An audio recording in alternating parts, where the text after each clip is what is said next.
I mean, look, you know me, I'm the eternal optimist, and I'm Me hoping. too. Also, another thing that we've done is we've been watching lots of movies, and we watched the Matrix series. I think I might have texted you this, but I felt like we were in the Matrix, but Yeah. that the world was currently experiencing some sort of software update because there was a glitch in the old program. I mean, I was convinced for ages that that's what was going on, and we're all just there waiting, like little sort of micro bits, just Yeah. waiting for the reboot so that we can kind of get kick-started again. Because I don't know, I mean, and also I consume way too much news and media. I mean, especially everything that's going on in America, and I have to sort of be careful. We have to be careful with that Trump thing, don't we? Because the Trump thing is so easy to kind of like, I just almost, I kind of just ignore, there's nothing that shocks me about that guy. And I realized very quickly it was when Trump got into office, I don't know if you were a ranter about Trump or what did he say? It's just like, no, really? I was a reader, but I let everyone. I've let everyone else. I mean, I've learnt to be careful. I mean, you and I have had conversations about it, but the assumption that everyone feels the same as me is you know, a bit of a fuck up, because not everyone does feel the same way as me. No. So I always try and be careful about what I say and just listen to. But it's hard as well. Like, it's the fact that there's even an opinion on so many things. You know, there doesn't seem to be like one true fact, even with the coronavirus, which should be based on science. There doesn't seem to be one agreed upon fact about this. I mean, you and I do. Yeah, I totally. Our rational brains. We don't like that as human beings. We like facts. We like certainty. We don't like uncertainty. I think the good thing is, you know, what I always come back to is human beings, and as we've seen, we're incredibly adaptable. And you know, this kind of normal that has come about, it's almost unthinkable 3 months ago. If you'd said this, we'd all be, you know, buying even more loo paper. But my boyfriend actually happened to buy, like, way before this happened, he meant to buy 5 rolls but accidentally bought 50 rolls. But it's like the most premium. He's like, I don't know how this came about, but it has like a smell of like Chanel No. 5 or something. So we've been like this. It's so soft. That's it. I can tell you, it's probably not recycled, because recycled toilet paper is not soft. Yeah, you know, definitely is. He's obviously got he might have some kind of, you know, deep powers that he's aware of. What's he buying in at the moment by mistake? Anything? Well, he bought well, this wasn't by mistake, but I bought, because I've started painting. Oh yeah. And I wanted to buy a little projector to project what I've drawn up onto a bigger canvas. And I paid £40 for it on Amazon. And he was like, that's not a projector. This is a projector. And he bought online like the top of the range. I mean, I don't think he meant to do it, but it was just, you know, one of those sort of like late night. So now, like, this room at night is set up like a cinema with a projector. You've got to like sit like this in order to take in the full picture. But I mean, no, I suppose having, you know, that's kind of how we've got through, is we get excited about what little thing are we going to watch, you know, tonight, or I mean, I've been reading crap, you know, sort of crap that is just easy and enjoyable, you know, like a crime book or something, and going for lots of walks. I don't know, it's sort of funny, just the little things that I try and, what can I get excited about today, and finding some sort of sense of routine, and avoiding reading the news, other than what, you know, trying to play by the rules, I suppose. Yeah. Well, I can use this as I'm going to say one more thing, because I know that I've got to go and cook and do all sorts of stuff. Okay. But I want to say thank you. Yeah. For being so brilliant and working on my record and being so like not only your production and engineering skills, but also your spirit. And you know, you were really in the fucking sonic trenches with me at like the darkest, you know, and it's funny because I think it takes you an album as an artist on your own. I mean, I remember as a band, like with Radiohead, you had no idea what we were doing the first album, Pablo Honey, and we sort of, you know, we were lucky because we had Creep, essentially. And it takes you an album to figure it out. And I feel like I really didn't I was so kind of in awe of you and Flood at the beginning stages. And it took me until about halfway through to the process, and I know Flood and you kept on saying, but I was kind of like, because I've been used to a consensus, or not a consensus, but I wasn't leading it musically. It took me a while, but thank you for like being great and just doing what you do. And I mean, I felt like we kind of, well, we just got very deep. Yeah. So not only did I get to know you musically, but I got to know you as a human being. And you know, that I think those sort of moments are really precious.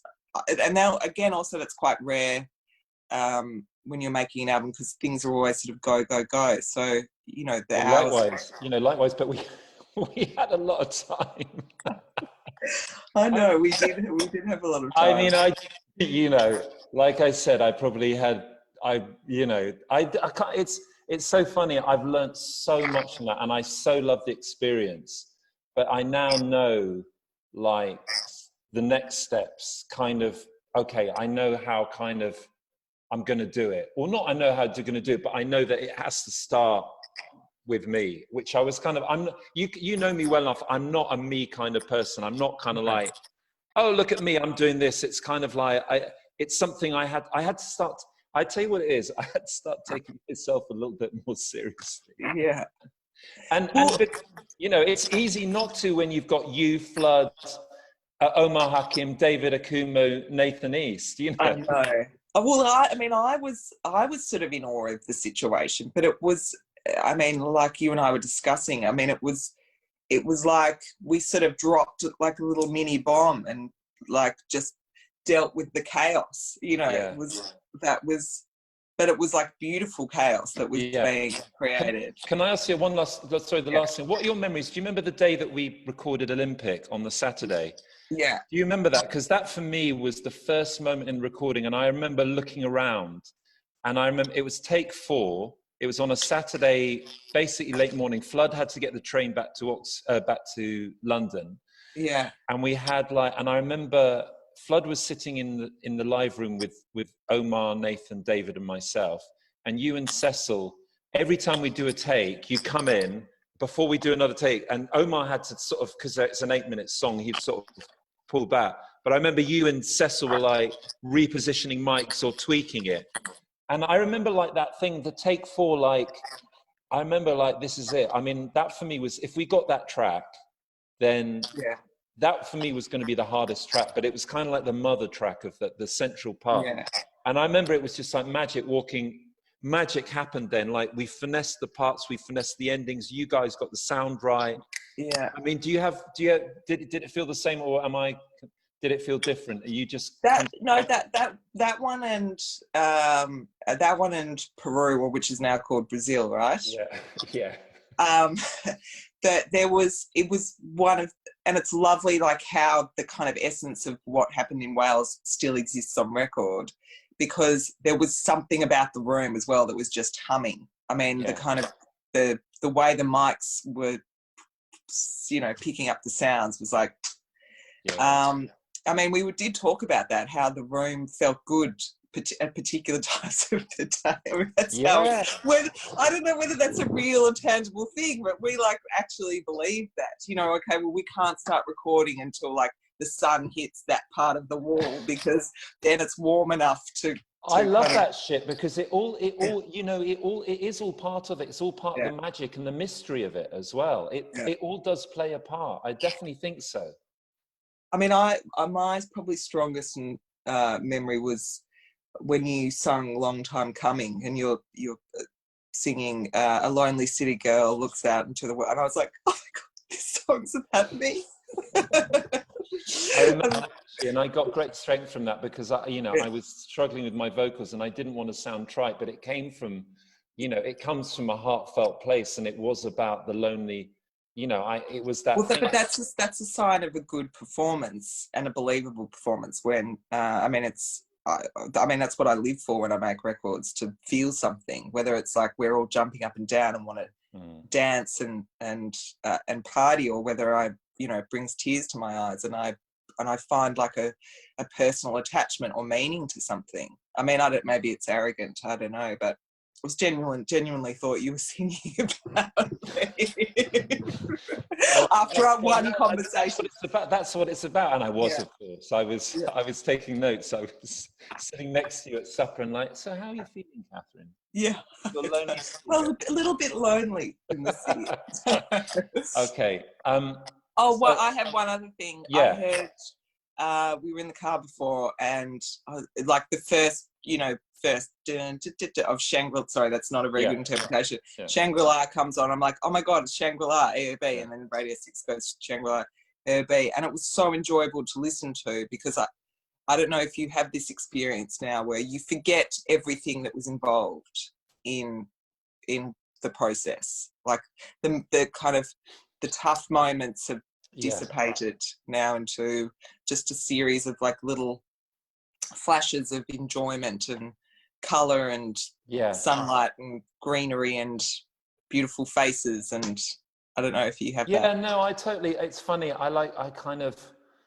It's a weird thing what happens for me, and it's happened a lot with Radiohead albums, is that you make the record and you're really happy, and for the first 4 months you're like this, you're great, and you're finishing off and mastering and everything.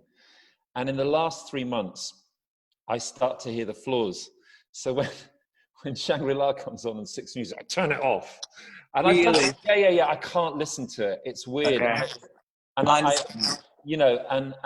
it's not because and there was a time when Alan, that was the first song that Alan mixed, and I immediately, like, I played it in the car like 12 times. I was taking Sal to football, and I could listen to it twice, and I sent it up to Johnny Marr, my great sort of main pal, and I said, Johnny, I think you might, what do you think of this? And so but I think I've just heard it so many times. Yeah, I get.